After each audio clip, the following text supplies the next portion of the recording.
Okay, so I think I might be in a different webinar because I'm in the actual meeting one. So do you want me to get out of that one? Can Okay, she just click on the link that's in her email and get her into the right one? okay, let's open your Zoom link. So the one, so you gave me this one, that's weird. In progress. Okay.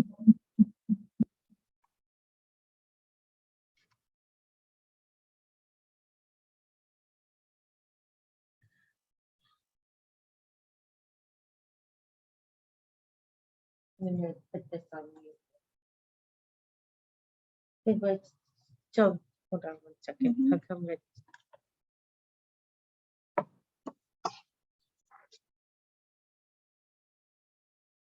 So can you stop the video? Oh, so.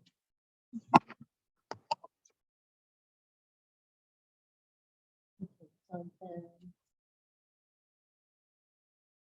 So you and I are in two different Zoom meetings. It's okay, so I'm in.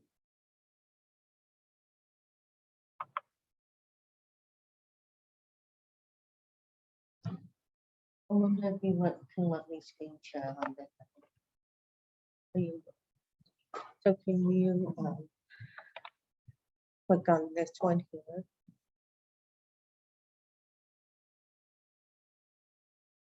Oh, there I am. So right here. Right there.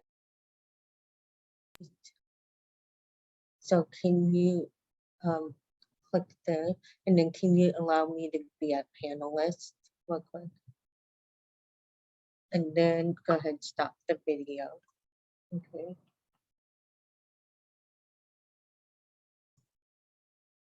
So I'm gonna join as a panelist, and the reason being is because of the camera. Okay. Okay. So,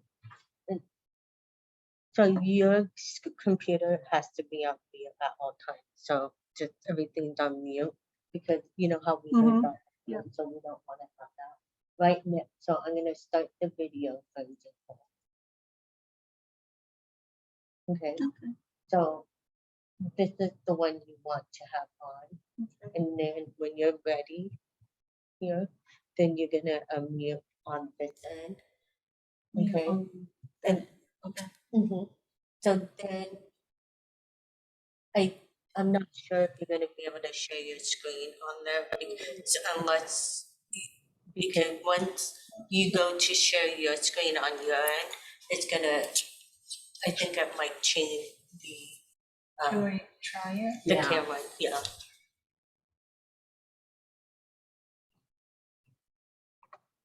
Oh, so it did work. There you go. Okay.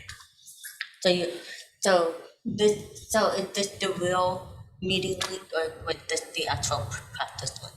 That's the actual meeting. Okay, perfect. So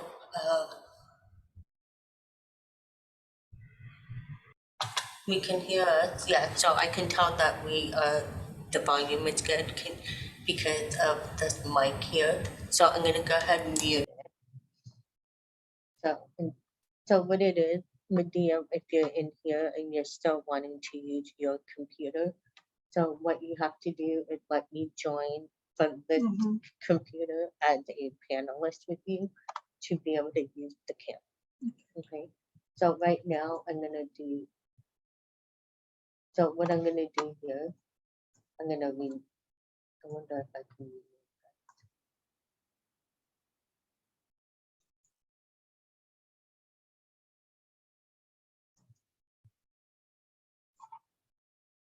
I'm gonna just do one object.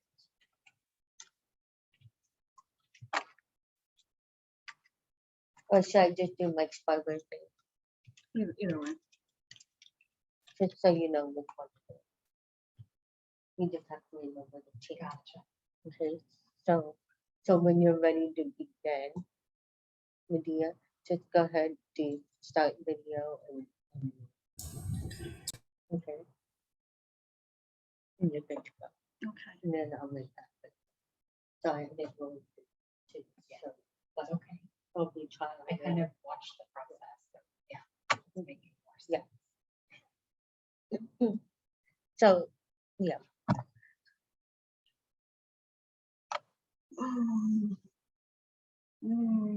Hey, what time does your meeting start? 12.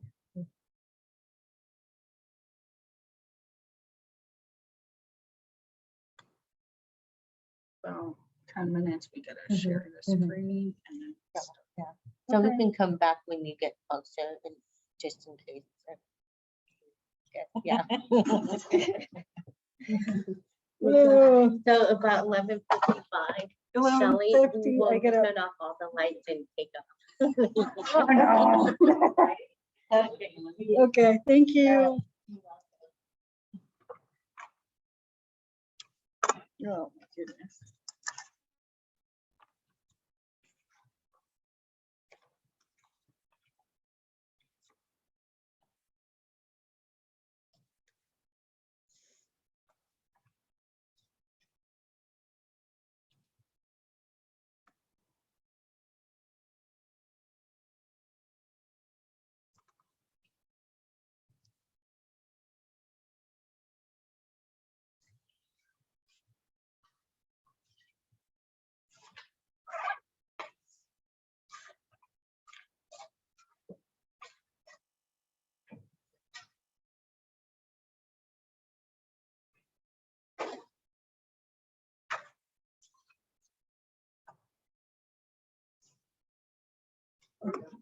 Ready to roll. I think so.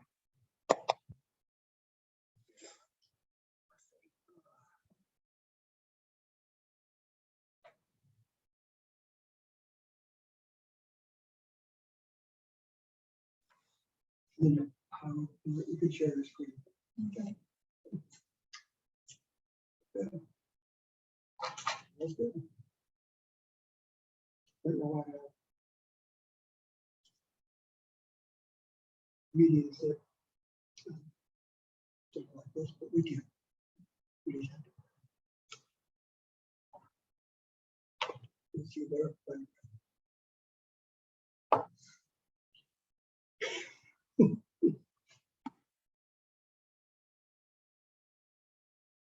so, Do you want to look at the PowerPoint from the computer? Would that be easier for you?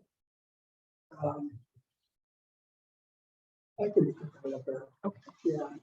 What I was gonna do is, what I was gonna, is print it out and just highlight the bolded ones, but it is what it is. Didn't have time. We didn't get the last one until today, or last night. Last night. We did the best we could. Oh, yes, it's a busy PowerPoint presentation. In the future, it won't look like Just the this. bullet points, like everything else is just extra, and Yeah. everybody else can read. We'll get you a copy of that for the rationale behind it.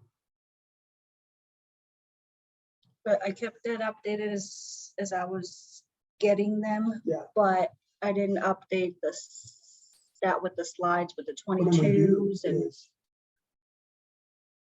ask Mike, I'm gonna ask him to talk about Good it. point. Good point. Whatever.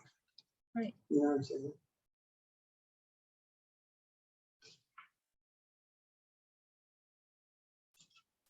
And honestly, we got about everyone. Mhm.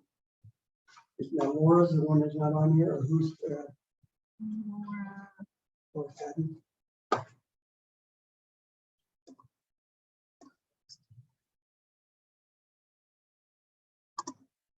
Those other ones are for 2020 priorities that were in Glenda. Girl. there. Yeah, Benjamin. she didn't because she's switching. And Judge Troy's gonna, Oh, yeah. he's gonna be who's gonna take over. I don't know if I put Katie McNulty on there. Yeah, you didn't put Katie's in? Just, can you put it? Oh, you can't put it here.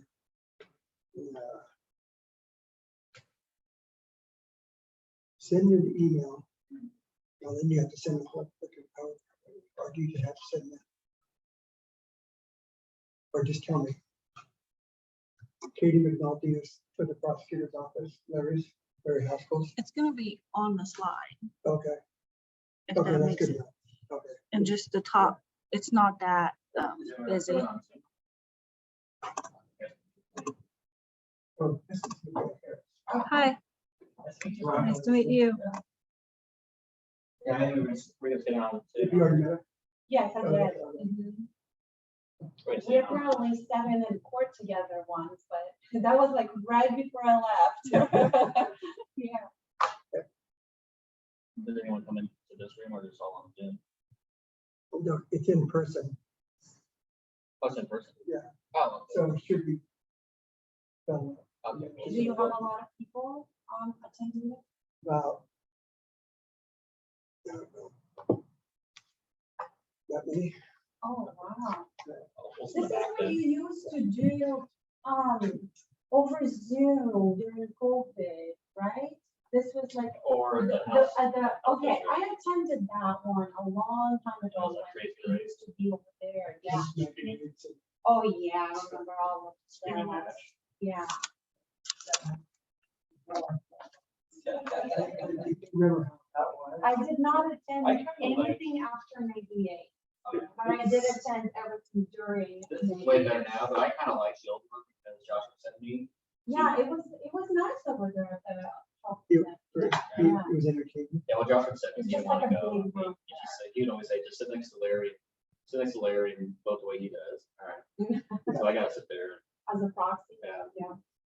talk to Larry for an hour. We're just gonna cover, I asked for their top 3 priorities and top, and then look through the form for the previous recommendations and see if they can move forward. That's what we're doing. Okay. It's a hugely busy slide, not a slide deck, but we've been putting it together and we got the last one last night. So it won't be that format moving forward, but it'll be enough to give everybody an opportunity with it. So, yes, ma'am.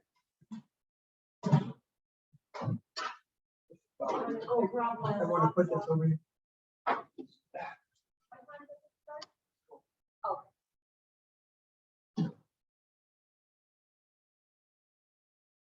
12, and that's being posted on the line, right? That right there for the public. Yeah.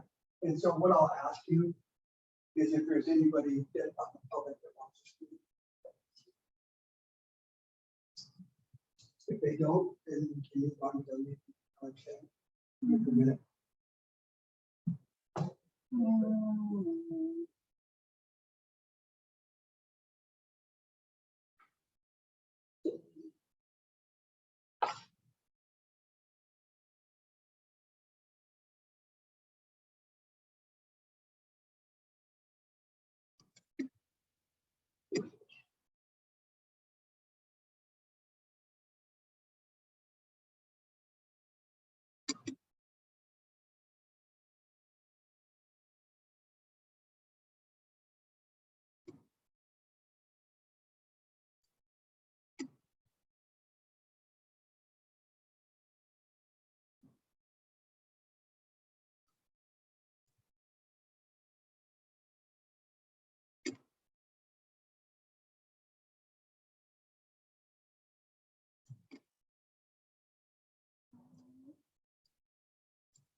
Is those one of those wooden desks right there? Is that what those are? Did you see mine? Yeah, it's split right down the middle. Yeah, you got a lap. Well, was it working from your laptop? Yeah, it just worked. Yeah, yes, I think these are it. So it actually cracked too. I don't know if those are cracked, but that one I had cracked and works. Yeah. And would I have it like a week? Hey, what's going on? Just getting ready to do the SRLJC meeting, my favorite. No, you're fine. Doesn't start till 12.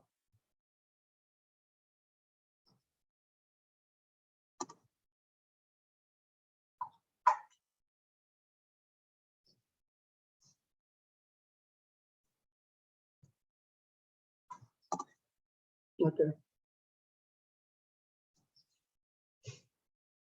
Well, and I'll be back over there at 1, and it's just so somebody can get a fire up if they want. Is that what it is? Yeah, yeah. Okay, yeah. And who's coming over?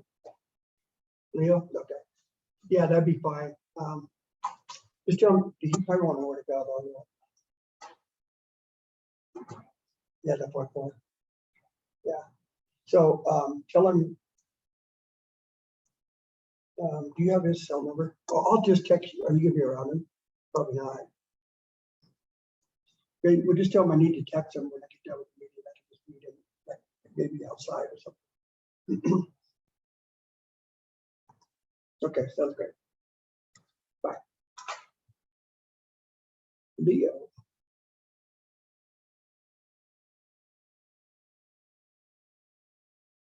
Hi, Medea. Can you please pass on to the group that won't be able to make it today? Please check home with the kid. Certainly. John, what's going on, my friend? How you doing? Little in-person action. How do you like that? Yeah. We do that from time to I time. know we got to because We slap the water in the car. I can get you. a couple of those. No, that's all right. No, I mean, it's just one point. That's fine. Yeah. you're welcome.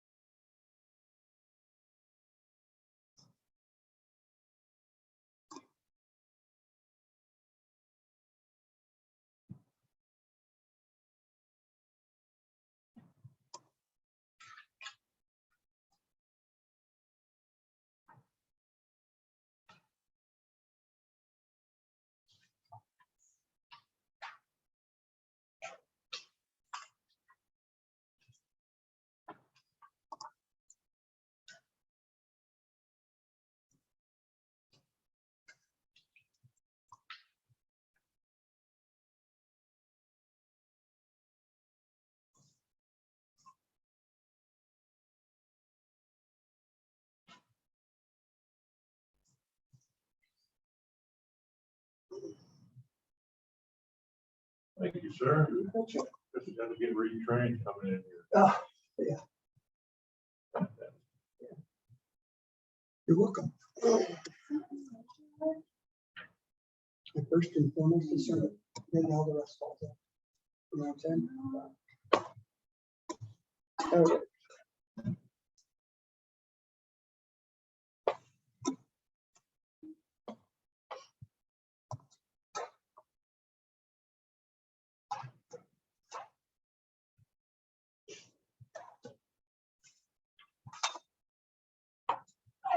There he is. Look at these handsome devils. There I am. Just the class level of this room just went up tremendously. I can't remember where, it's been a while. Thank you so very much. Yeah. Yeah. What's going on, Aaron? I just wanted to tell you how much I appreciate the thoroughness of your priority. 3 pages long. Well, it's sure had a lot to do with that. Party gift. Yeah. I haven't seen you in person in over a day. You operate a little different. Yeah, I see how you were. That's right. Just your job. Oh, Yeah. so that wasn't- but you know, I watched a little of the it's master. on the- It is in the office too. You know what I'm saying? So we're gonna have to go. You're the, oh, I'm Justin. It's Hi, good nice to you in meet person. you. Yeah. It's nice to actually see, yeah. But no, I'm talking about, they're asking about your well-being. Can't remember who it was. I know who that would be. But, you know, I was like, wow. Awesome. So you're just following all of this. Fair enough. So, yeah, they're older. Right. That's that last bout with it. Get them trip down there. Yeah. Like a Merry Christmas, you know what I'm saying? Never had it before in my life. Always been around. Have a great. Well, I mean, everything's happening. That's it. You can go through it and not have any issues, no application. And then, boom. And when I come into this room, then he goes, what's changed in the last? Nervous, stressful. Yeah.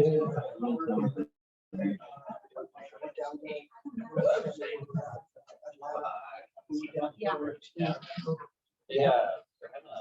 Yeah, when you're out. When, And in the air, you know, so. And you know, the crazy part of that is that you guys have that other meeting with them. So, and I remember seeing it, and, Amy was like, aren't you gonna go? It's like, no, I'm good. I don't want to go that one, I'm fine. So they're gonna talk. Yeah, so usually it's not something. Well, I went to my MBA conferences in the very first of March. Then COVID. I'm going to see what happens next. Well, I was supposed to go see the doctor 2 weeks ago. Oh, really? So now I'm going to see him. I guess it's two most common things. Yes. Mhm. So, you know what, I can take it, or that makes me do something else. They had a sinus infection in my left side. That was the only thing. Yeah. I'm not Very really good. intimidating, apparently. Not either. I'm supposed to do something. Yeah. So that's what I want.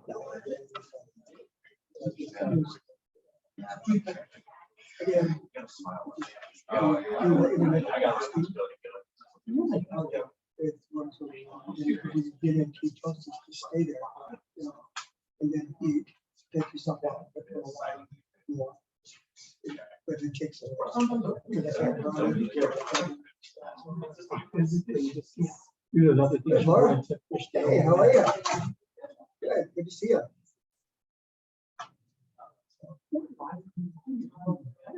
I'm sorry, I have a weird complication. It's not right. How are you? So it's a little messy, but it was a good thing. Yeah.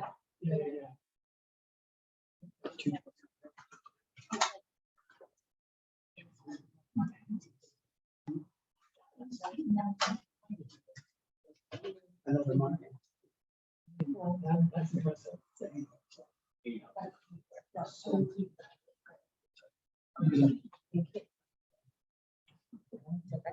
All they do is really on the ground. Because it's more usual. All this.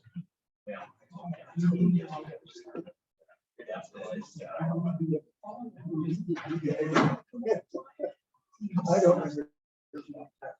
don't remember. I'm pretty consistent. That's how it is.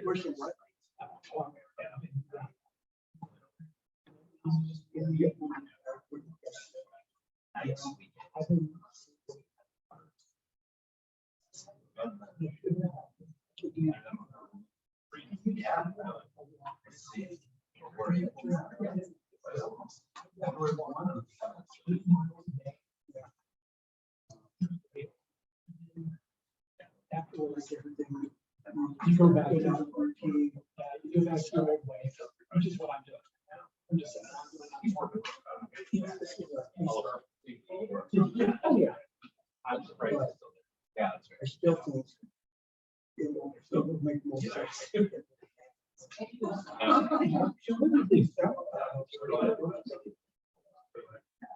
don't know.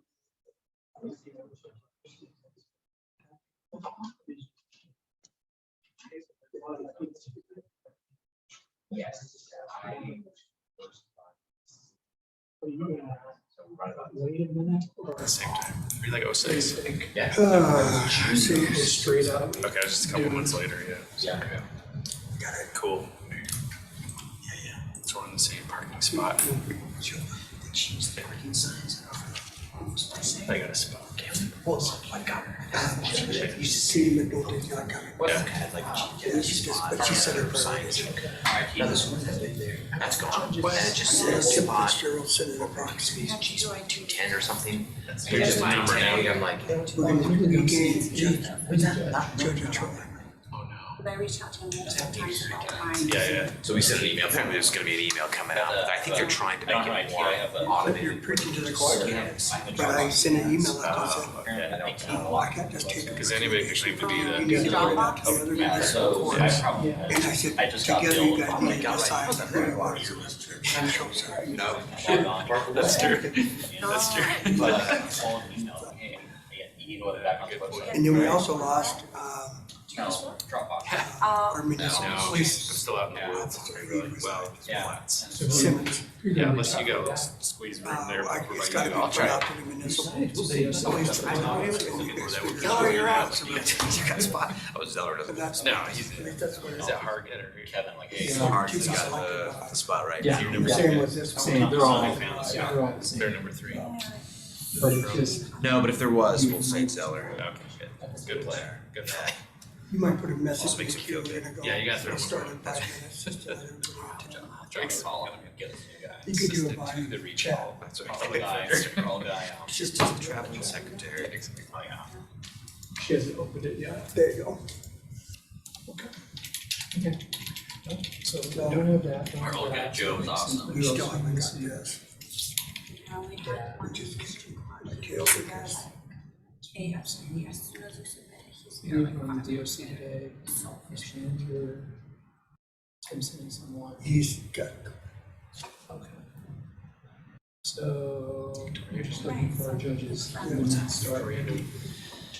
I don't think Judge McKay. She usually does, she's a little late up the bench. So we'll start in. What's going on? How's life in the fast lanes? Yeah, it's like, Yeah. He was at last. Good. yes. Yeah, that'd be busy, there's no. Yeah, that's right. This is the one where. Yeah, I don't know. Shouting match. It's Yeah. catching up. But yes. Then The, haven't seen anyone. Yeah. I saved her other Still on the number. docket. So much to do. I need to save The the. manager, I know, but we're getting through it. Paris today. We just gotta get this one. Wow. So, Lot of activity. there she is. Hello. Hello. You can phone those, Yeah, yeah. so that it was shows that up. second number. Yeah, that's the one that calls out. There's gonna be a PowerPoint, so you might wanna scoot on the side, good judge. Just looking out for you. Mondays are still the worst though. Well, Monday itself isn't bad. It's just all the stuff that. Yeah, right. The newer restaurant Monday are usually pretty bad. It's like, no, it's just the kind of crap. How is supported release going? Yes, Monday was our first day, and we had 6 individuals. Yeah, and then, so unfortunately, I didn't get to do the docket, I had to cover.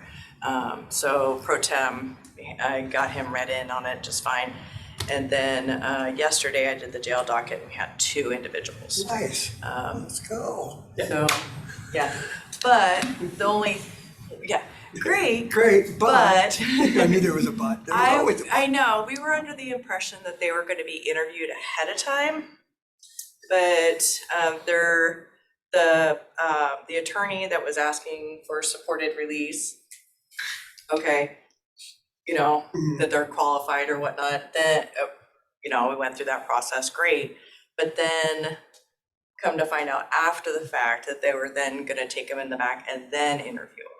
Okay. So that's one thing I did want to, and that's why I was asking about the final version versus, because I looked at the draft version. If anything had changed, because the draft version indicated that they were gonna be interviewed ahead of time Oh, to then determine if the person wanted to participate in the program. That's the idea, but practically speaking, that may be problematic depending on the day On and the how day. many people that she needs to see. My understanding is she gets the docket at 11. Right, So and. for experiences of 1:30, we can't see everybody, so it's Yeah. gonna be And on trying to figure Mondays, that out. As you know, Mondays are our biggest jail docket day. That's why we had 6 individuals that were, Yeah. Identified on Monday because it's such a big jail docket on Mondays. Right. But like for yesterday, we only had 5. So, I mean, with that, yeah, there's more of an ability to have some time with the individuals ahead of time. But on Mondays, I don't know how that's gonna be. So what's the process facilitated. then? We have to noodle it. During the. Well, I'll chat with her We'll figure it too, out. make sure Yeah. that there wasn't something else going on that. But I'm glad that And some then- willingly participated. To me, that's. Well, we don't know, so now that we know after the fact, though, that they're being interviewed after the fact, whether the person wants to participate. So in New York, when we did the site visit, that's how they did it, that the public defender was really the person that was driving it. Yeah, And then they would have the sort of the come to Jesus moment with pre-trial, and then it would proceed. But in community court, we're doing as many evals as we can before court, so we have the same Beforehand. issue as you, time, yeah. and then going from there. And the one thing I can say, and so I did have our pro tem and our JA that covered the docket on Monday, kind of give me an after action report on it. And so like Terrence, our JA, he was up in the courtroom at the time that it was going on. Yeah. And he said, honestly, the defendants that were there when the attorney made the pitch about supported release and saying, okay, you gotta go meet with, Pioneer Services, the person themselves were just a deer in headlights, didn't know what was going on. Okay. Yeah, we gotta fix that. But I'm glad that we're. Yeah, because Terrence was like, the person was sitting there and, the attorney, they don't know what side they were sitting on. They looked at him like, do what? kind of that perception Yeah. is what he got out of what was going on. I need in to the get that courtroom. meeting started, but Yeah. Colin, did you guys get those cards, those explainer cards too? We did, and my plan was, so Alicia is the one that handles those appearances right now for our office. I'll touch base with her on Friday and see where we are with everything and get the rundown. And we do have extras up in the courtroom Super. as well Okay. to Oh, we- hand out. Yeah. The one thing that is on the back of the card though, has the line provision that the participant will be given a ride to court, which we don't have Uber rides anymore. Yeah, because it was part of the scenario to begin with, and we don't have the funding. And that's pre-printed on the back of those cards. Okay. All right, well, it's gonna take a qualifying, And they'll get picked up from the Listen, jail, yeah. but they're gonna pick them up. But they're also, Colin, maybe just say, those aren't available right now, but they're looking into funding for that if you. Yeah. Let me get that. so that comes up on when they're given the business card. Okay, well, let's get the script going here. So we always open the meeting with opportunity for the public to voice their opinions or have any concerns. We allow for up to 15 minutes for that. So reading along with that, today's SRLJC meeting will begin with the public comment for 15 minutes. As a reminder, there is a 3-minute limit per individual. Speakers should address the matters which they are within the powers of the duties of the SRLJC to accomplish. Speakers should also identify themselves and address the chair. Council members will not engage in a dialogue with the speakers. If you have any comment and have not done so, send a chat to the administrative assistant, which is Medea. She will give you a speaker number and announce your number. It's your opportunity to speak. So, have we got any comments for anyone that's wishing to speak? Do not. I'll give it just a few minutes and then we'll move on. And as long as there's no notes, because this is off. Seeing no comments on the board, a few more minutes. Seeing that I don't have any online and none in the chat, we'll close the public portion of it. And we'll begin with the agenda. Heather, good morning. So, okay, so we'll open up with the approval of the March 15th, 2023 minutes, which have been included to your packet that you all received. Do I have a motion? Motion to approve. Do I have a second? Second. All in favor, say aye. Aye. All opposed? It carries unanimously. Next, I have to add 2 additional items on the agenda that aren't covered. And number 1, our municipal court judge, George Girl, is stepping down. She made contact with all the other municipal courts, and they have selected Judge Ochoa to be a part of our group, and so she'll be attending these meetings as well. Secondly, Judge Simmons from the municipal police department has also stepped down. And so we'll have to offer it to all the municipalities, police out there, and then we'll have a representative for that as well. So as soon as we get that posted, I'll let you know who the person is. So I want to thank everybody too. I know putting these priorities together was a job, it was a heavy lift, but I think having done so, it gets us on track for having a body of work that we can all examine, look at, set priorities by. And it also gives you an opportunity to be, speak at the table on what you believe is the top priorities. Along with that, and I don't see Kittlestead on here, it's not Sheriff's Department, is he on? No. So along with that, it also gave, you guys also looked through the recommendations made by the Blueprint Report status report. As Justin Bingham had pointed out, that body of work is significantly old, and it was worth looking through just to make sure there was some things that we weren't going to move forward with, but there's things that have already been accomplished or things that you would still like to move forward with. And so that gives me an opportunity to go back and report back to the authors of the Blueprint Reform on steps we're taking forward, what we've dismissed out of the status report and focusing on. And that'll be presented to the Board of County Commissioners once I compile all this. We got the last of the priorities yesterday, so I apologize. This is a really busy slide presentation. But once we get all of them, and I think we have just one more that we'd be looking for, and that's from probably Judge Ochoa, that will be sending some recommendations as well. Then we'll combine all those, and we'll make it an easy read graph for everyone to see, and a much cleaner presentation as we move forward. So why don't we go ahead and open up these. I'll give you an opportunity just to talk about the presentation. Could you go full screen on that, or is that? Maybe not. Maybe the way it's set up. So I'll just kind of talk to the sheriff's, Mike Kittlestead's. His top priority was increasing staff of community resource deputies in the community, focus on getting back out there and doing, being involved with the public and those type of things. I'll let him expand on those when he has an opportunity to attend the meeting. Effective diversion programs, I think I saw that a lot. That's a reoccurring theme to most of all of your priorities, to see some diversion efforts done at the front end and alternatives to incarceration.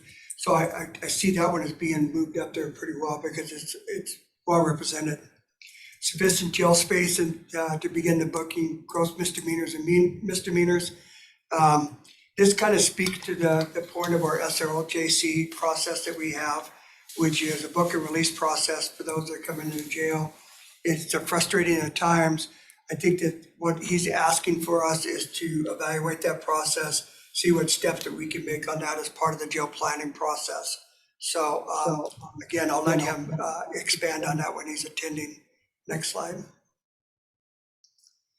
So he really wants to see, like I said, getting back out in the community and then trying to make an impact on reducing the criminal activity, specifically in some of those areas that are like high in the heat map for crime as identified by, the LERMs and those kind of folks. The other thing that I thought was kind of good too is that interagency organizational collaboration. I think that that's important because it really speaks to all of the departments working together, focusing on what's good for our community, and then developing programs around it. That it's shared. Everyone's take a responsibility, and it's a shared plan. And I think that's really was a good call out on his part. And then developing that common community vision. What do we see moving forward as all the agencies moving forward, and how are we going to bring those together? Okay. So when he looked at this, was established a law assistant lead program and considered the ceasefire program. He felt that that's not suitable for the Spokane area And he's going to be working on evaluating that further. He does want to renew the efforts for the expanded neighborhood program that I just talked about, prevention program, and expanded. So he liked essentially the 5.3, 4, and 5 that he included in some of his priorities. Okay. Risk management, not seeing that Steve Bartel is here also, or also land, I'll cover his. Hoping out to cover them all. All right, so the Law and Justice Council complied with the RCW, our scope of work and our scope of authority. I'm really diligently trying to adhere to this resolution and including the inclusion of most of it in our bylaws, John, and just trying to keep it as close to it as I possibly can. And so if you have any call outs from it or you see a misstep on my part, please call me out on it and let me know so I can double check and make sure that I'm doing the right things on that part of it. Wants to renew that towards the establishment of a community correction center. This was called out in Blueprint of Reform. It's one that has been an outcry of the public in all the meetings that I've been involved with. And so it's certainly a part of our plan moving forward.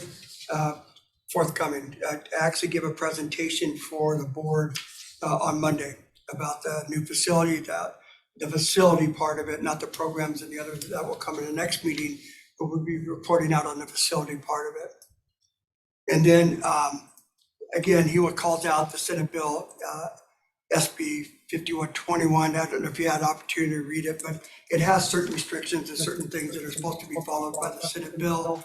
And so he'd like to see that, you know, we are including that in our discussions and making sure that we're not running afoul of those as well. Next slide. Michelle's here. Can you talk a little bit about your slide? Yes. Okay. Yes, so I am definitely not an expert, newer to this group in regards to the other just priorities within the criminal justice system, since we don't work directly with defendants, but we also know that people that experience trauma, that are homeless, that have substance abuse, addiction, usually statistically have experienced domestic violence, abuse, trauma of some sort, either as a childhood or an adult.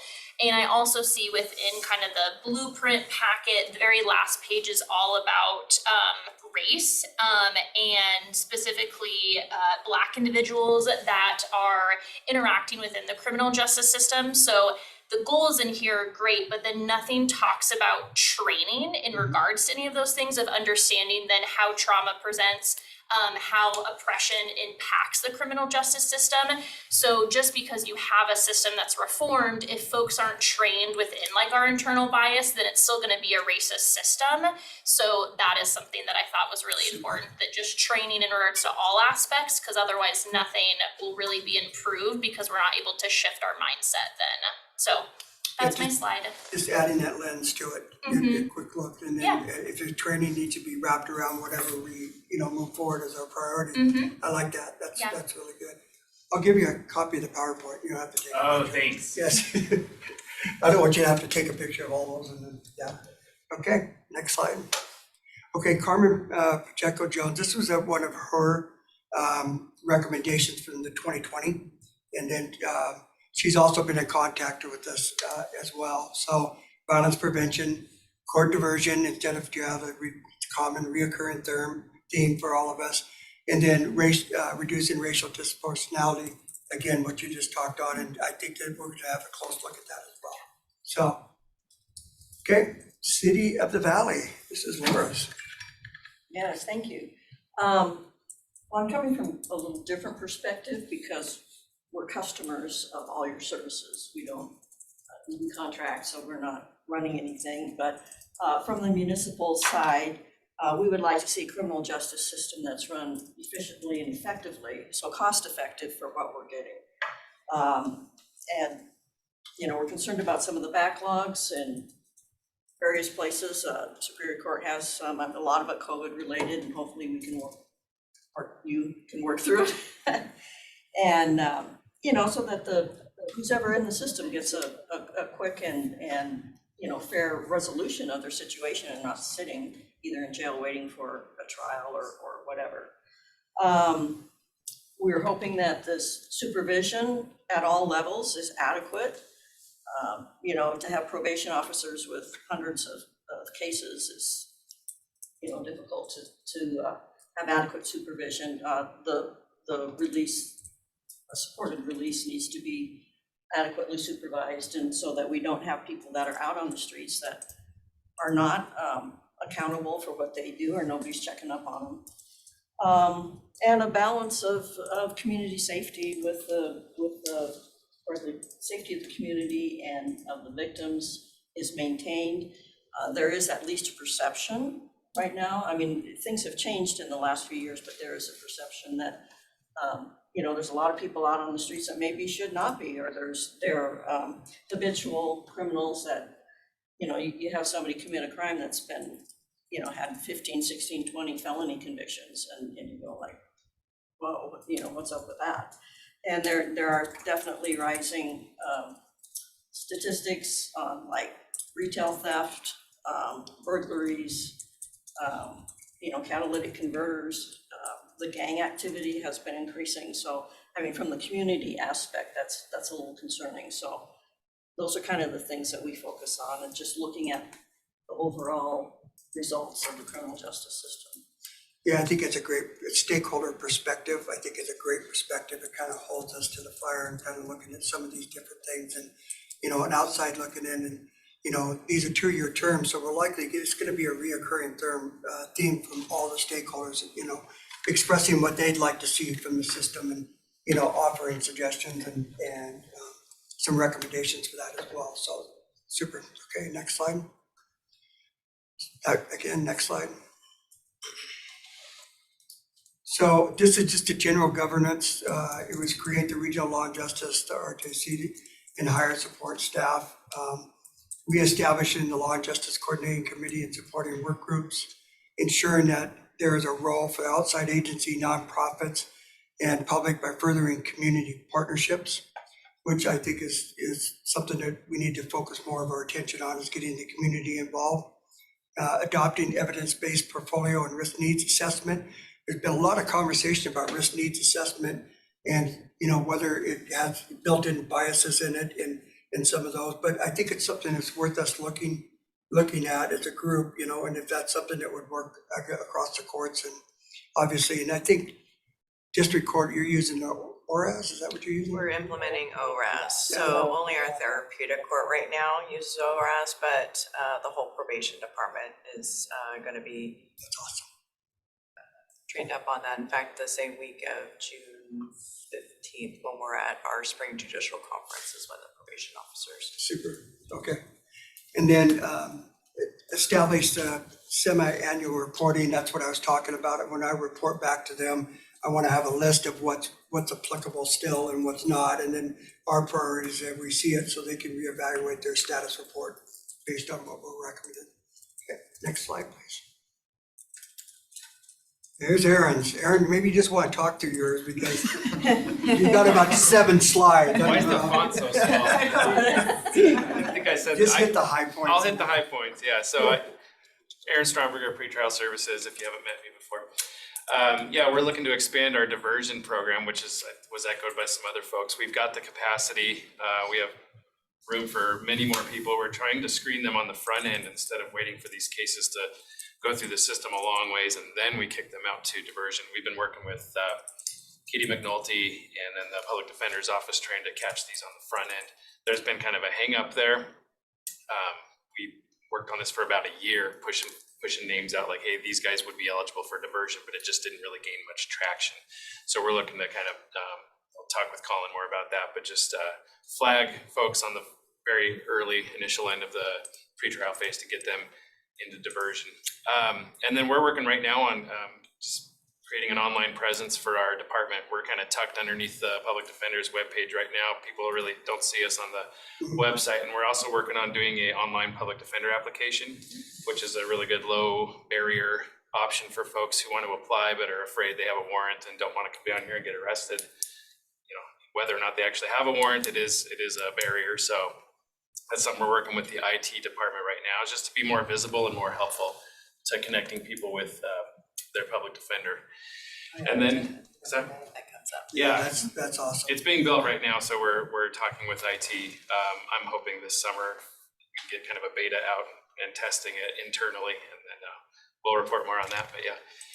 And then technological improvements in the court and the jail. Yeah, I've been going back and forth with Lieutenant Hooper and Lehman. The existing speaker system in the jail is really poor right now to try and do interviews, and I can't imagine for other folks who are trying to, attorneys and visitors, it's really poor right now. So we're looking into overhauling the audio system in the jail. It really came in during COVID, where our access was severely limited to the jail, and then it became clear to us that our ability to do our work and attorneys as well to interview their clients was greatly diminished because of the existing infrastructure. So we're looking at work with the jail on overhauling that. Exciting. I think he has more. Wait, there's more. Oh, this is Cheryl's stuff from forever ago. This might have got lumped in. But have these been accomplished? Or have you worked on these, or? I'm trying to even read these. I think these are the 2022. Okay. Yeah. So case processing. Cases drag on for so long. Yeah, and this goes back to what I was talking about, trying to flag cases at the onset to try and divert them to diversion. That's kind of halted right now until we can get a meeting of the minds, get the that's what this is for. Attorneys talking together. So be talking with Colin and probably Katie McNulty, I presume. So more opportunity for court hearings and criminal justice in the outlying areas. I don't know how feasible this is, but we work with district court, and a lot of their clients are from further out in the valley or South County, North County especially. So we're just, we'd be willing to be part of the conversation of how can we help these folks get the services they need, because they have to come in to another city, another location. They're not familiar with parking around here. They don't know how to get to their court. So any way we can help, whether that's Zoom or whatever, just to engage with our outerlying clients in the county. We do have a courthouse in the valley. Yeah. I mean, not a courthouse, but a courtroom. Yeah. Probation's used an office in the back of the sheriff's office to meet with clients out in the valley during COVID. Oh, okay. Prior to that, So maybe solidifying that, pulling that better together. Yeah, any way we can be a part of that too, we'd be glad to help. Yeah. And then online presence, I kind of talked about that already, but just getting us out there on the main county website and doing some online public defender application would go great towards achieving those goals, which are in progress. Yeah, I like that. That's great. And if that's still me, you're still on there. Sorry, I'm new, so I had to get a lot off my chest. We did try two risk tools through the MacArthur grant. One didn't go so well. The other did go pretty well, but there just wasn't it wasn't really requested by the court to continue it after the funding had ended. So both of those have come and gone, but we would definitely be at the table and ready to take on another risk tool, whether that's ORAS or whatever the group decides going forward. We would be a part of that. We'd be at the head of that. The 24-hour intake facility, that's kind of come and gone. Yeah. And then expanding diversion, that's in process. I talked about that. So I hope that's the end of my screens. Okay, there we go. Sorry. Now, Colin. Yeah. So while the first two are definitely office specific, as you guys know, certainly that whatever we do in our office affects every other part of the system. Currently, our biggest work in progress and top priority, and has been for quite some time since the standards of indigent defense came out and were initiated by the Washington Supreme Court. One is, compliance, obviously, but there are some of the rules are guidelines, some of them are actual mandates. So trying to comply with caseload standards, for example, has been difficult. We've all had some of these issues, right? COVID, turnover, and it ties into my number 2, retention. And because of that, we're getting newer and less experienced attorneys in our doors. That requires training, that requires time for them to get up to speed. And obviously the ultimate goal with the first two is to create a more efficient outcome for the system, right? Less continuances, less people in the jail, right? Cases getting resolved sooner, right? All of that is the idea. The problem obviously comes in the implementation part of it.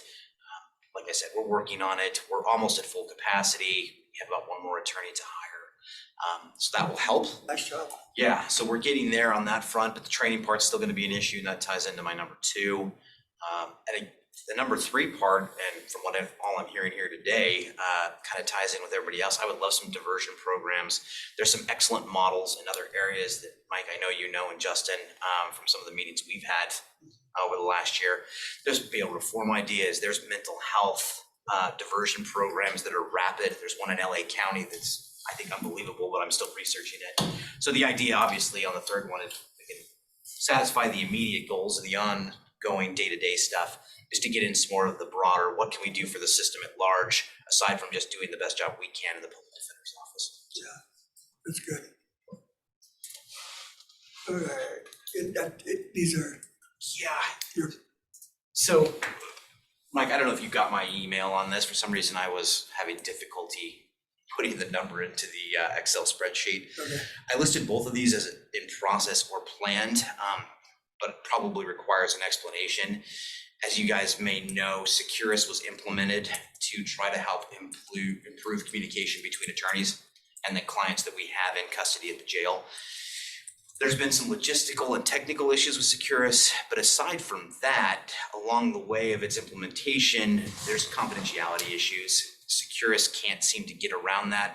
I think I read through multiple contracts and may have we can talk later about that. I don't need to go into deep depth now. There may be a way around that, so we may be able to solve the confidentiality part of it. And obviously the concern for us is we can't be using a system that can't guarantee that our communication is confidential. So that was the issue. So I know a lot of attorneys in our office and counsel for defense stopped using that system entirely, which again, if you're cutting down on communication, more people in jail for longer, right? More inefficient outcome, more continuances, right? So working on that, you and I have had conversations with Don, we're working on that. We gotta solve that. Yeah, so hopefully we have some ideas for that. One idea was possibly getting some cell phone access to people in certain areas of the jail that we have a hard time visiting.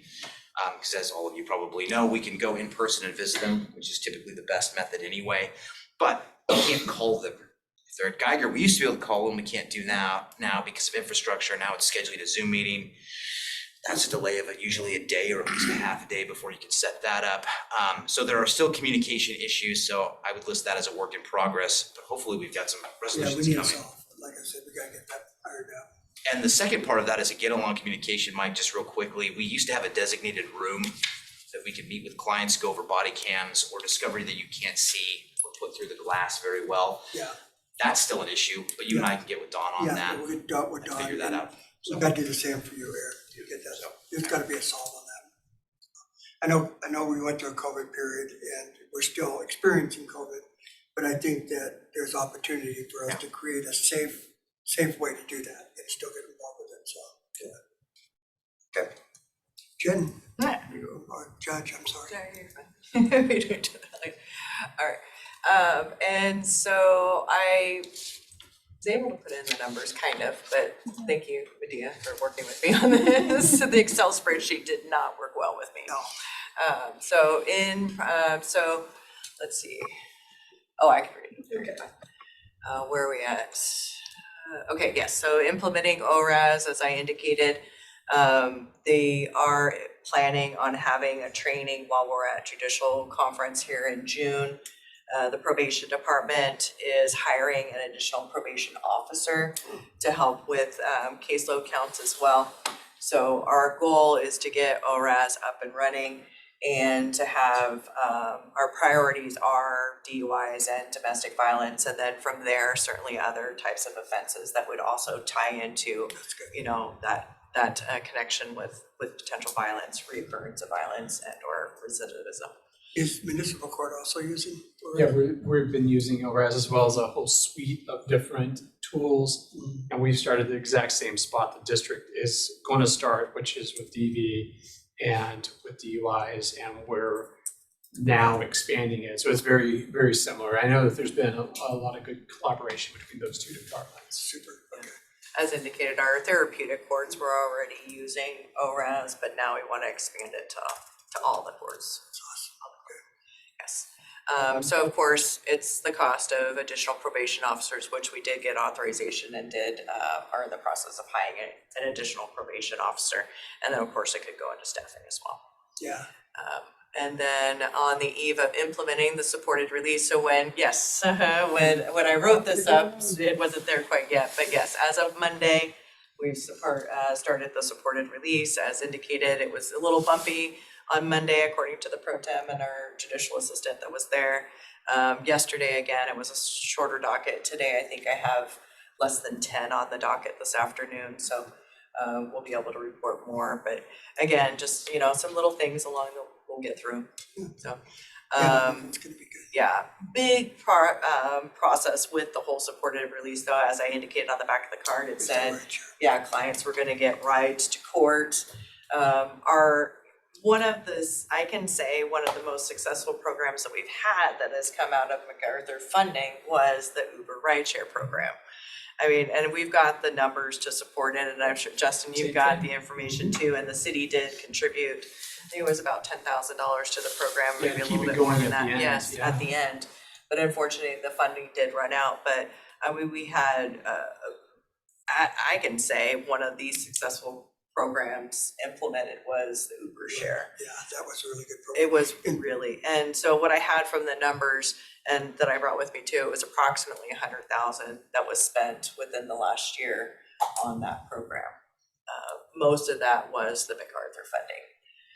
And just so you know, I approached MacArthur to reestablish funding for that, and I meet with them on Thursday. Oh, sweet. So I should have an answer toward that. So. And I can say across the bench, that's our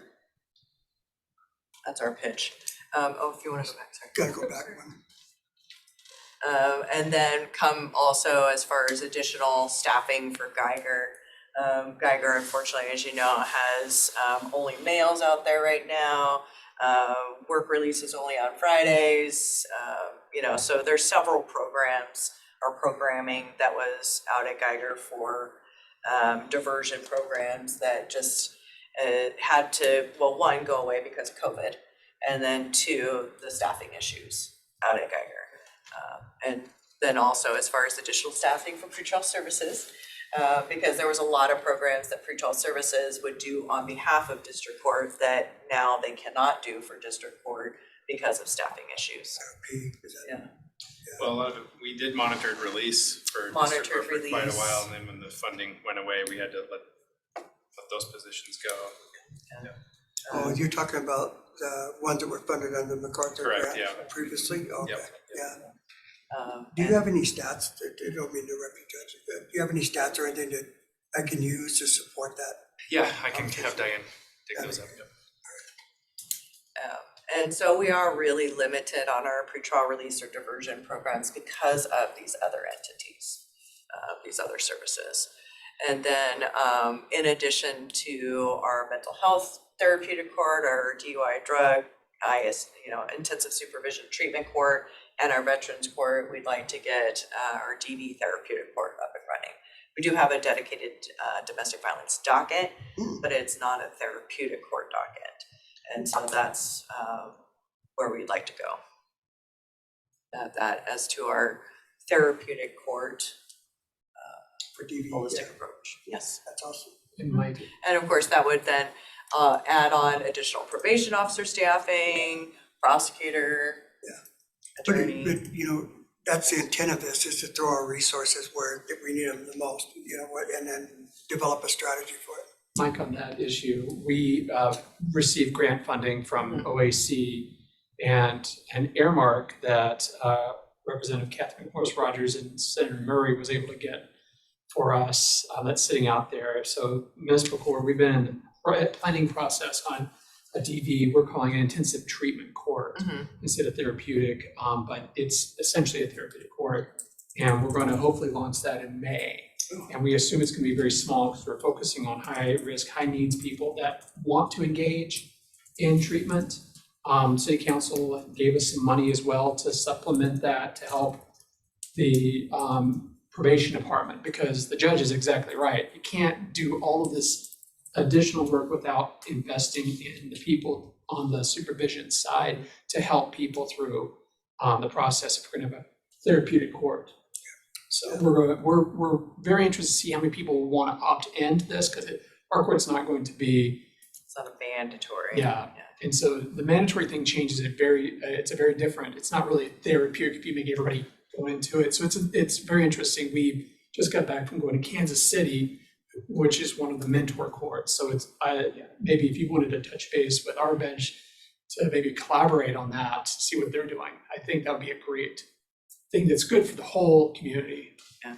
And I believe Judge Maurer had started the conversation, maybe with Judge Logan on it. I know Judge Johnson was talking with Judge Logan as well as Judge Ochoa is going Choa. to, Yeah. Judge Ochoa I think is she going to was run taking this the lead one. on it too. Yeah, she has been assigned to that court, so she'll be our point person. Yeah. Judge Smith is our main therapeutic court judge, and so I believe that he's getting right into it as well. Awesome.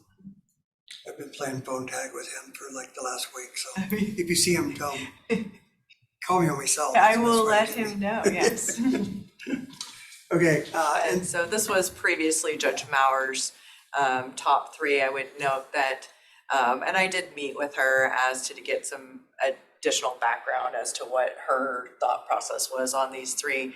And when this came about, the race equity work was the toolkit that the SRLJ had approved at that time. And so as I noted in my, when I was readdressing as far as what our top three priorities are, this of course is always going to be the underlying factor as to everything.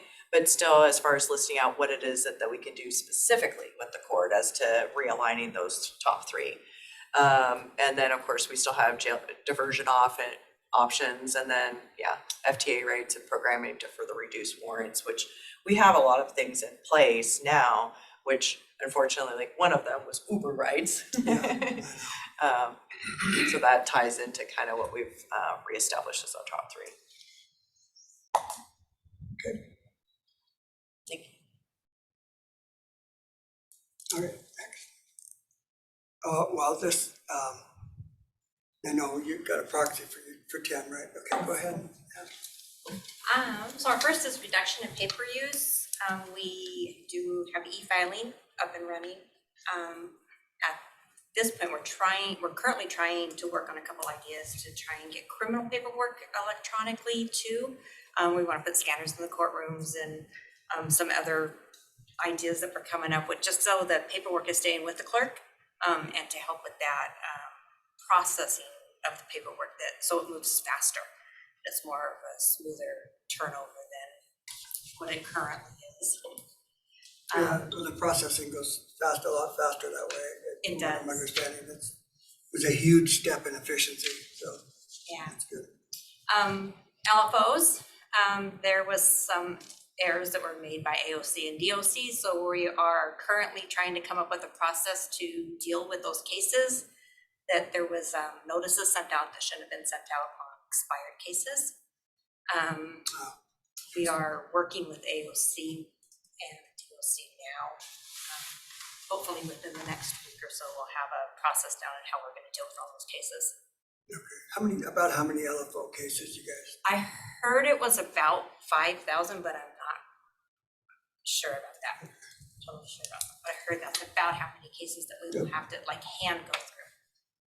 Well, and I can say even on the district court side, the number that we're getting from AOC versus the number that our tech had ran through as far as is off as well, by like hundreds. Yeah, we have ran a couple of reports. AOC has ran the reports, but every time the reports run, the numbers are not the same. So we're not quite sure yet. Can you send me a copy of it when you finally get? Sure. Where, some quasi to the numbers so I can take a look at it too, so. Yeah, I will. Conducting independent evaluations of the therapeutic court. He wanted everybody to know he's involved with the Veterans Therapeutic Court, and that it's being used as a model throughout the state to set up other therapeutic courts. Okay. So this was his 2022? Oh, no idea. Well, I know that working through the Blake decision was a lot for your office. You guys working through that process. It is, yes. And then again, heavy support of the therapeutic courts, including the veterans courts, which is reoccurring here. And then And then it seems like the transition from paper to electronic, so it seems like it's also Still ongoing. ongoing. Okay. Superior Court, who's not here, and that is really tiny font. No, it's not your, no, it's okay, Medea. I'm gonna let you guys read through those on your paper. One, I don't know that I do a good enough job explaining them. And Superior Court couldn't make it today, unfortunately, to cover their points.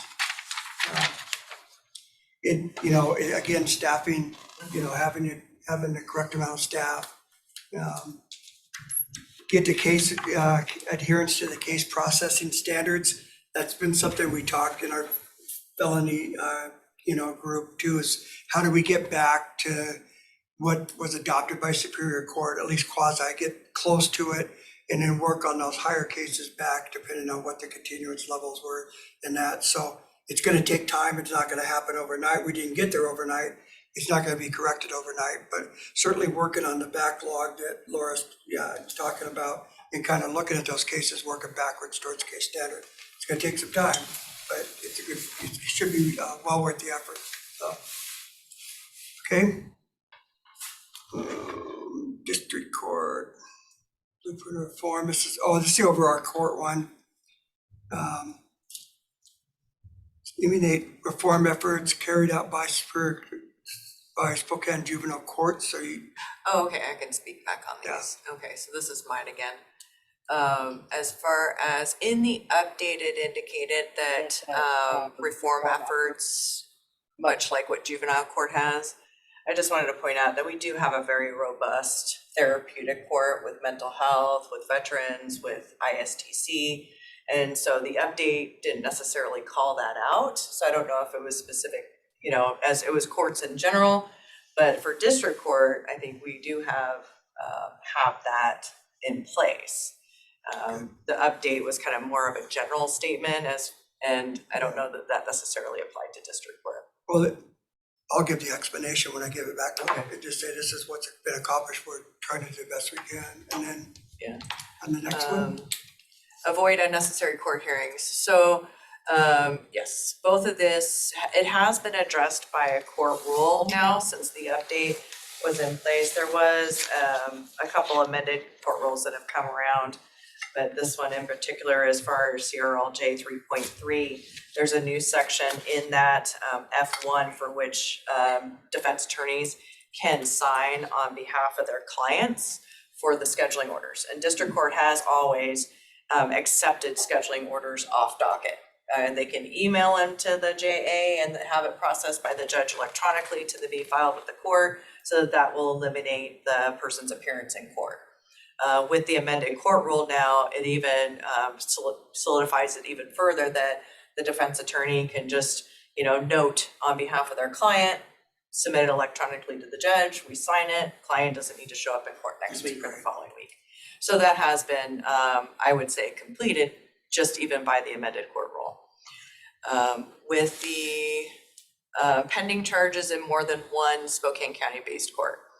I know Judge McKay says it still needs work.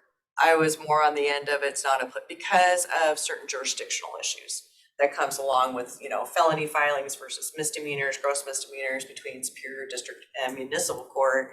As far as the jurisdictional aspect is having one court hearing all types of cases when statutes specifically state as to which court a case can be filed. So we're kind of limited by the statutory requirements. And then section 4, collaborate to eliminate mandatory court appearances. Again, this has been addressed by an amended court rule as far as even first appearances.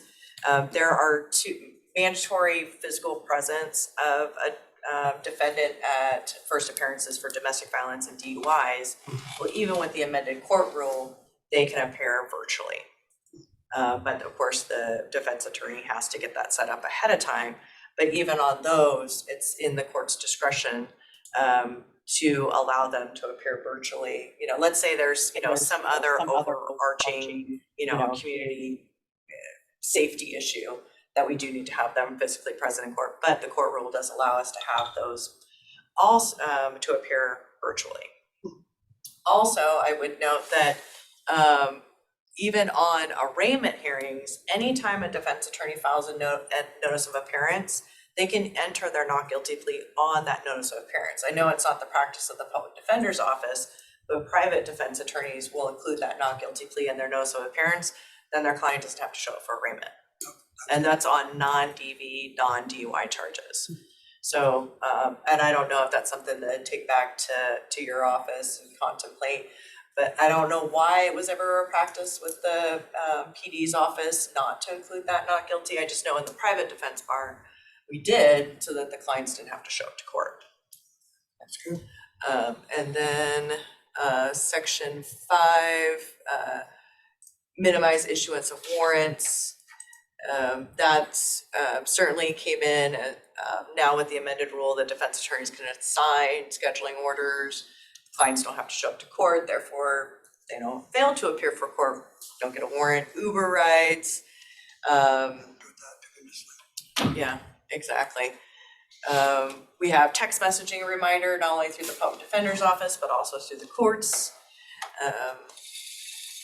Also Zoom appearance potential as well. We do send letters to clients if they do fail to appear for court, letting them know that a warrant was issued to say, you know, here's the district court phone number and email address to let's get this taken care of. Nice. Yeah, numbers, subsection 6, technical probation. This is always in a process. I mean, we've been as a bench talking about this with the probation department for years. We are not at a DOC model. These are misdemeanors and gross misdemeanors. DOC has the ability to do it with district court. It's getting ORAS in place and getting additional probation officers. We may be able to get there, but I mean, it's show cause hearings are just being continued. And then the attorneys and the prosecutor's office are at odds with the new amended probation rule with regards to discovery. So as far as the court to act swift and certain, we don't have the ability to when the participants aren't willing to go forward with the show cause hearing at that time. So that's always in process or planned. And number 7. Oh, Case management yes, system. case That's management a system. lofty goal there. We can go on to the next slide. No control over this is a great, yeah. Yeah. Yeah. That's gonna take some work, but it was one of their recommendations. Mm-hmm. So. Yeah, expand adult drug court. That's not that's a Superior Court. Independent evaluation of all therapeutic models. Judge Smith did recently have the University of Washington do a study and had some observations. We don't have the report back from that just yet, but that is in the process. Yeah, that'd be interesting seeing that too. Number 11, explore legislative, that removes requirements and have the effect of unfunded mandates on local jurisdictions. And actually Judge McKay and I both talked about this amongst ourselves. The judicial canons prevent us from advocating on political, potentially thought about issues or legislative amendments. So as to number 11, we both felt it appropriate to indicate that that was not applicable from a judicial side because judicially the canons prevent us from doing that.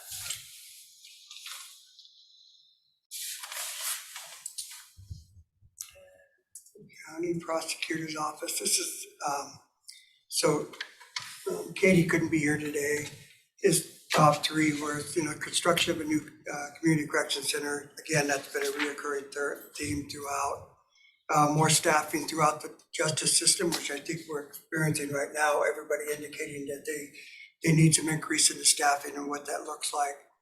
Then more closely adhere to the RCW and make this forum more accountable to the legislative proposed statement. So I think that we're headed in the right direction now. I really like this format to where we're just, we're getting it out. As this moves on, the next thing you'll see is just the top 3 priorities. All the blueprint stuff will fall off. That's my responsibility and I'll take care of reporting up on that. It'll just be the top 3 so we can look forward and backwards see what, and then indicate whether or not something that the district court is gonna impact your office, call in and say, hey, I'm not gonna have the staff to do this, this is what it's gonna require, and that part of it. And then ultimately, from our stakeholders review and your review as well, looking for any of those nuances along the way that might take some work for our part as well, so. Next, Justin? My priorities are the same for the last few years because unfortunately, progress is slow. But I'm happy to hear as to number one, which is supervised release, that district court's getting the program up. Municipal court has been going for a while, and we're finally, the unfortunate thing about this is we have to have stats to see what's happening. And so we're just now getting enough data that we can start looking to see, are people returning, their violations, that kind of thing. You know, we have a lot of anecdotal thought that the people are coming back. But one of the things that we actually just had a meeting with in my office was how are domestic violence people doing in that? Because that's a real concern for us as well as pretty much the entire public. So great to hear that supervised release is starting now in both of our courts of limited jurisdiction. I don't know if there's that same appetite in Superior Court because of the severity of the crimes. But I think as we move forward, at least in my mind, supervised release provides a balance because we want to help people while they're out of custody, but at the same time consider what's safe for the community. So having someone in a system where there are those checks and balances and safeguards makes me feel better as a prosecutor. Number two, this was from last year. It talks about the Mental Health Stabilization Center, but I would say to almost expand that to even a broader sense with mental health supports within the community, because vast majority of my cases are coming from the downtown core. We see mental health needs just expand and expand and expand. A lot of the people that we have coming through our community court and even our other therapeutic courts, they have this overlay of mental health, regardless of what their other issues are. We're seeing that, and we've had similar conversations within city government that it's not just criminal justice that's saying this, it's our fire department, because the EMTs are going out and dealing with the exact same issues. It's code enforcement. It's everyone else that's having to deal with people that are in crisis. So I think, you know, we're not going to fix the mental health issues, but we have to look at this systemically beyond just criminal justice. And then the last thing, and I appreciate Rochelle because she talked about training. That was in mind from last year, the same this year, is comprehensive race equity training, because we've been going through the stats now since the beginning of MacArthur. We have disparities within our system nationwide. There are racial disparities on who's arrested and then outcomes. So let's talk about how we can take steps to ameliorate those things.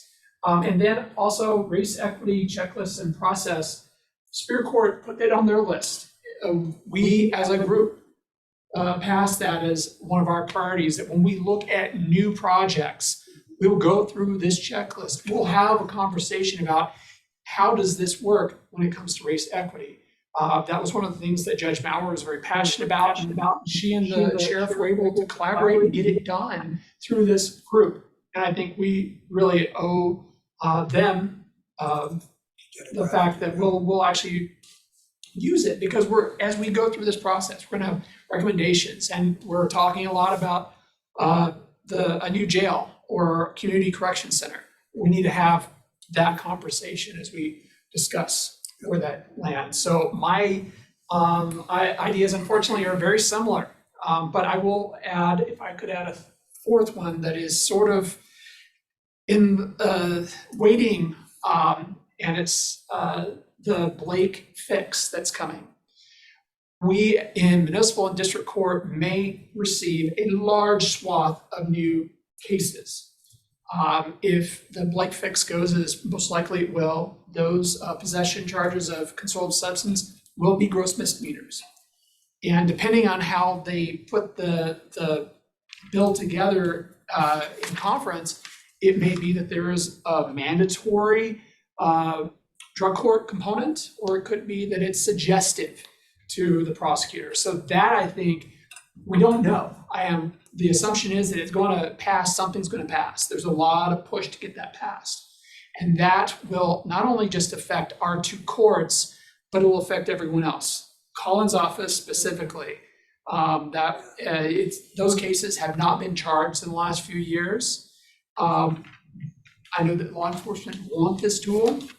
And so my office, Larry's office, Collins, and Nick's office, all 4 of us will see an increase in cases that are coming through and an increase in need on that therapeutic side. Because again, as we talk about mental health, we have these overlays of drug use and abuse. So that would be a 4th one that we've been talking about internally in our office in the last couple of weeks, waiting to the end of the session to see what comes out of it. Will they give details on what this therapeutic model should look like, or do Well, we have it? depends. Well, and I'm just see- wondering, I'm just. Yeah, so Judge Smith was just speaking on this because he's part of our, the DMCJA and the legislative liaison on this. But the way it's kind of rolling towards is for us, for district court, we already have established ISTC, intensive supervision treatment board. So with that, it would, if it is mandated in the statute with regards to some sort of therapeutic court, we already have that established and in place. So it's just funneling into the already established program that we have in district court. Of course, it's going to involve staffing, not only with probation, public defenders, potentially an additional prosecutor. But it's looking at, because of the trend, the change in therapeutic courts not being mandatory, it's now voluntary. That's where the legislator has to take that into consideration as to not making it a mandatory thing, because of course, someone that is, kind of with the, drug into a therapeutic court is not going to be successful in a therapeutic court. They also have to have some buy-in and some belief in the system as well. So the infrastructure is there to do it, and all the gross misdemeanors likely will fall through your courts anyway, so. Okay. So you can go past Larry, it's not.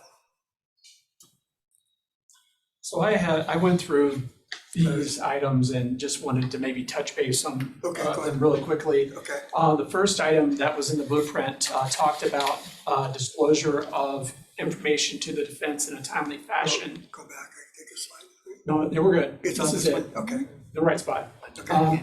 This is something I believe the county, Colin, you guys are getting your information quickly through their portal that your. That's my ISD understanding, Yeah.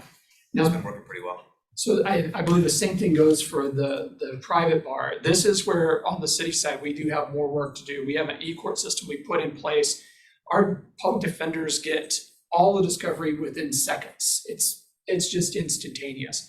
But the private attorneys, there is a gap, and that's where it hasn't been built out. And so this has been brought to my attention in the district court liaison meeting continuously. You've been there. And that's one of the things in this bit that it is, I guess, still under development on the city side that we do have to do better. And that's unfortunately something I don't control. It's our IT department. But that helps get cases resolved faster, information is disseminated. I'd say that the county is any much faster for district court matters yet. Not yet.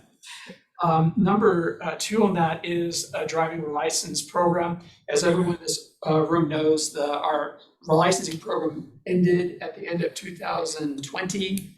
It was a staffing decision that the county prosecutor's office made based upon increased demands and decreased numbers in the program. There was a lot of decreased numbers, and those numbers were decreasing for the same reason why I think it's probably not going to be a priority to build one out in the future, and that's because the legislature has continued to change the cases that will suspend your license. They've really narrowed that down. And what we saw, as I ran that program, was that our numbers dwindled and dwindled and dwindled because fewer people were facing suspension. And what we were having, were fewer people that wanted to purposely get their license back because there wasn't that correlation between jail and not having your license. What we've been doing on the city side is partnering with the Way to Justice, who runs a licensing program, and they're a wonderful organization. and do good work. And so we've been using them as a partner. I know that DMCJA has a work group because Judge Logan asked for all of our historical documents. And because the judges, and she said especially in smaller jurisdictions, really want a tool. And so I know that the judiciary would still like to have a licensing program, hopefully statewide, but I don't know if that drive, at least locally, simply because the narrowing of suspensions. It's meaning our outlining counties, so anyone Yes. that's in county, certainly, yeah, we have access, but it's the smaller jurisdictions and outlining counties, like trying to get Adams County to work with us, for Right. example. Scenario. The next two, 3 and 4, are county only, and that talks about ECR, so I can't speak to that. I'll bring that up. Those have been a conversation in our felony group that we were talking about. We're looking at a differentiated case management, but it might not be the ECR model of the old, but we're still going to continue to explore those things. And then number 5 is adult drug court admissibility standards. We just touched on how, a lot of what happened in drug court ceased because of plague. Now we have a new opportunity to sort of reimagine that. So I think as we move forward, we need to be open and have conversations, and especially not justice, because sometimes as prosecutors, we do like to be in charge of everything. It's sort of how we've been taught. But I think if we are willing to, discuss, and at least on the city side, I have a great working relationship with my counterpart in the defense, and we routinely collaborate, come up with something that works for both sides. So hopefully we can do that in district and municipal court, as we most likely are going to build out a drug court model on our side of the house.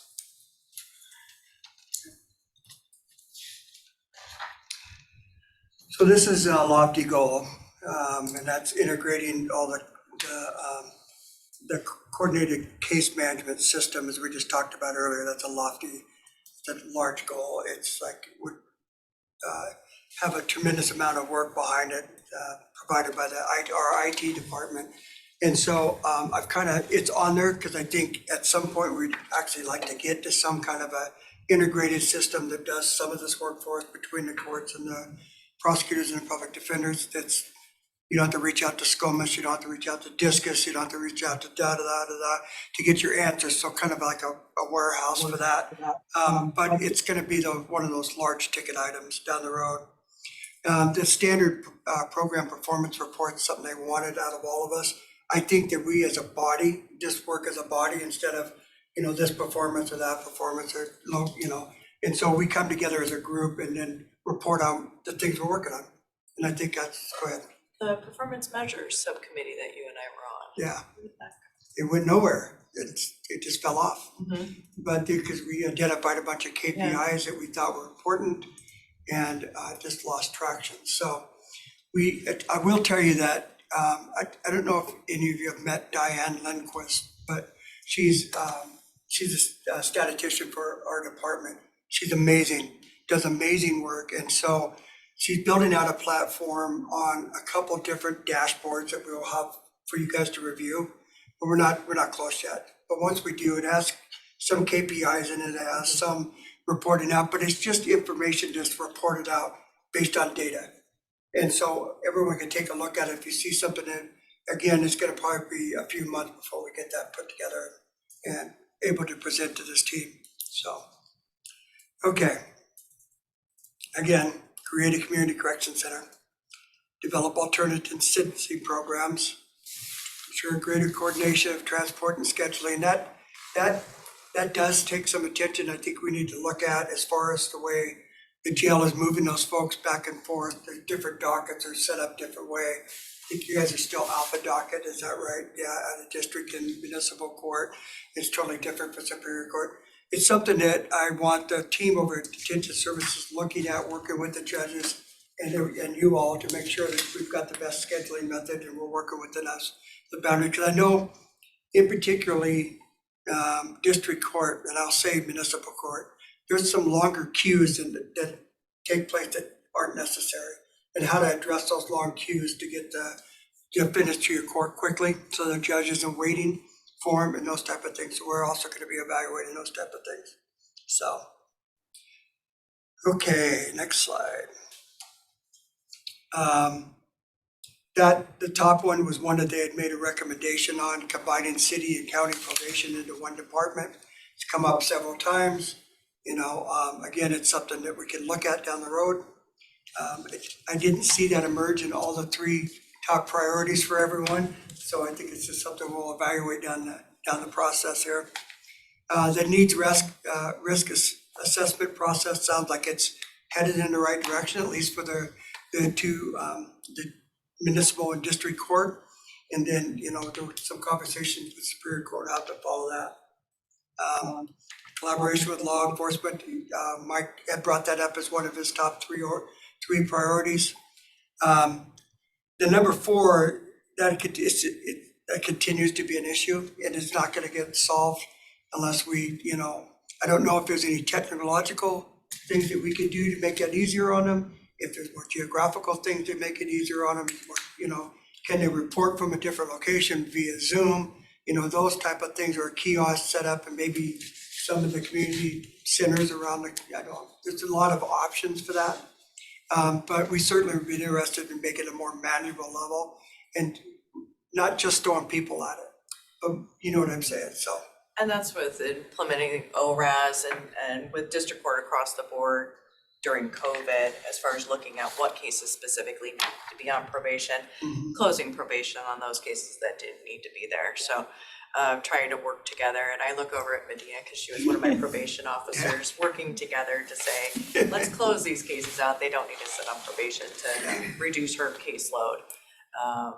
Hopefully we were successful in some fashion, but At least 80. 80 That I cases closed. is very close. Okay, yeah. So See, that's good stuff right there, yeah. Okay, which, I'm sorry, I have to go to the jail docket. I think we're done anyway. Yep, right then. We're done, that's the last slide.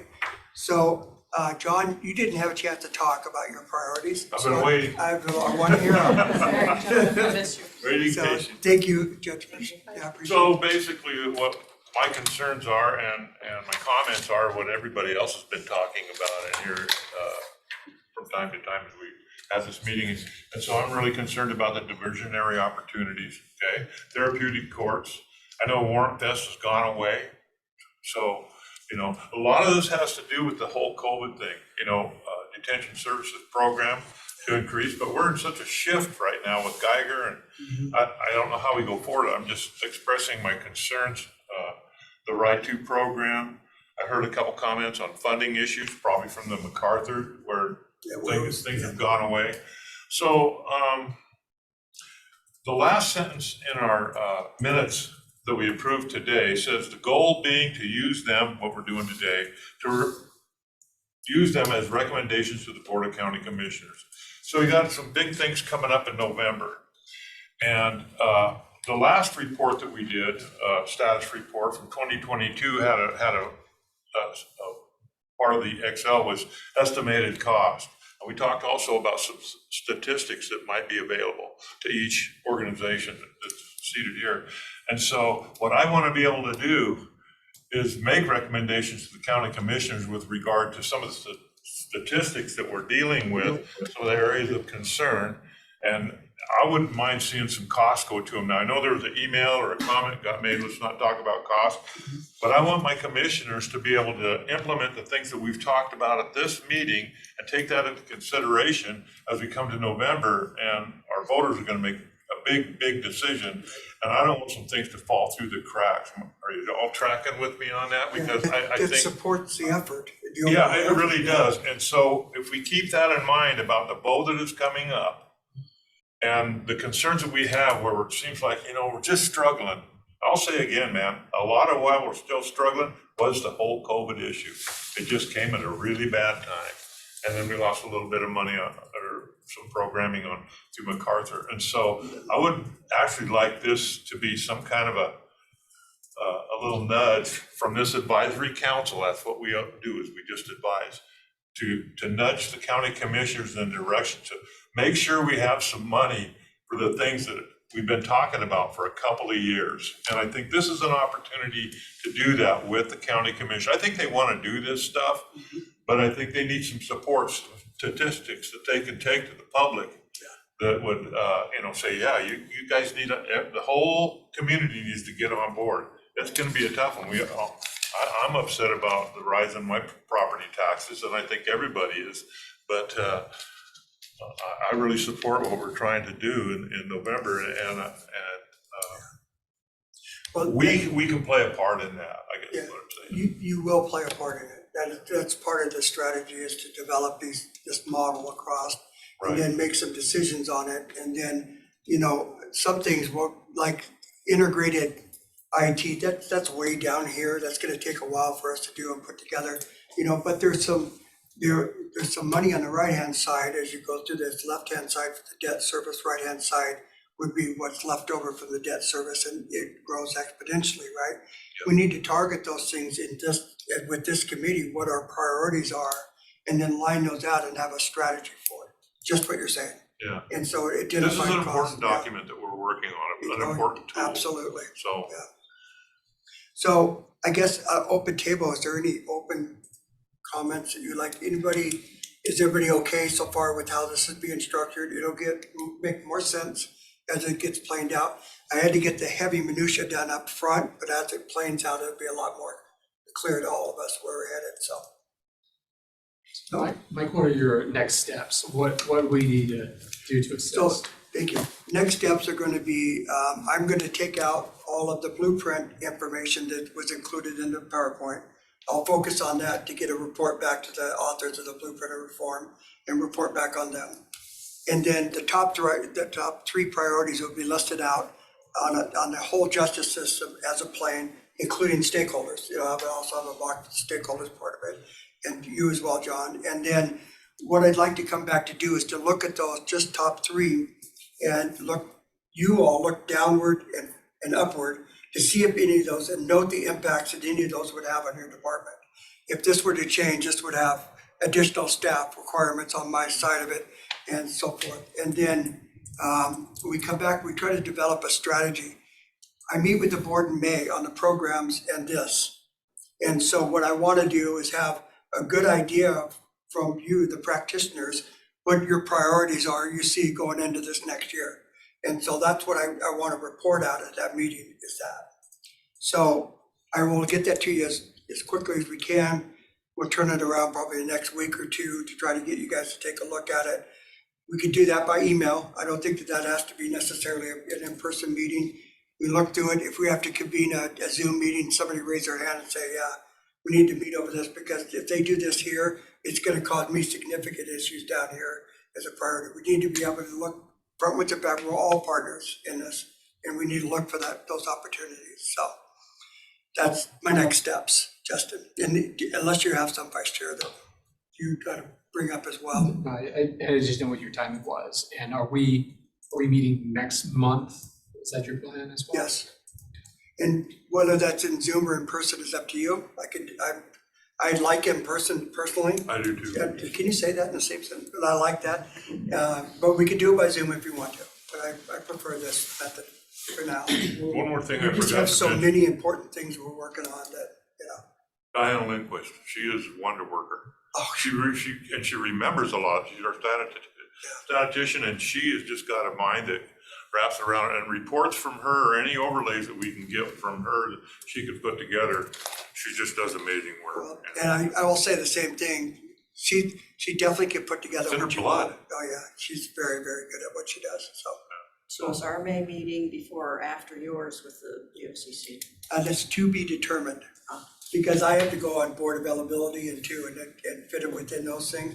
And so I didn't want to hem myself in on a date. Do you see what I'm saying just yet? Because I've got some more things that I need to compile for that presentation. It's going to be talking about the programs, and not just programs. A lot of folks get hung up on the word program. Well, what programs are you going to offer? What program? It's going to be based on an individualized case management system. And so what program works for Aaron is not going to work for Colleen. Doesn't need that. Doesn't need his GED. He's already got. So there'll be some standard, programs that we'll have in place, but really it's to develop a case plan for the individual and help them get back on the right track.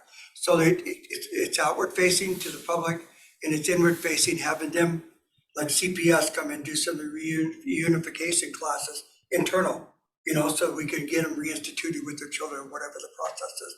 Those are the things that we're looking for. So that's what that meeting will be about. I've still some work to do on that part of it. So, all right.